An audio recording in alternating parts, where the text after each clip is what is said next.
As the U.S. amps up its drone strikes against ISIS, the Air Force is hitting some turbulence in finding drone pilots.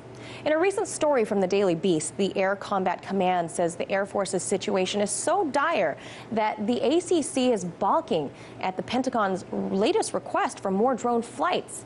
Now, in an internal memo, ACC Commander General Herbert Carlisle wrote to Air Force Chief of Staff General Mark Welsh, stating that he was very concerned in reference to the future of the drone pilot program.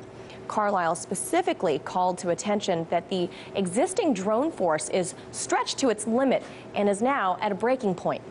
General Carlisle pointed out that the recommended drone to pilot and crew ratio per mission should be about 10-to-1 between the actual drone pilot and a crew of people whose jobs range from sensor monitoring to map coordinating. Carlisle said that in an emergency situation, he could run the teams on an 8-to-1 ratio, but in its present state is operating at about a 50% of that ratio per drone orbit. He says that the drone operators and crew are overworked and essentially stuck in dead-end positions in the military, since they work so much that they miss out on other important training and schooling that would help advance their careers in the military.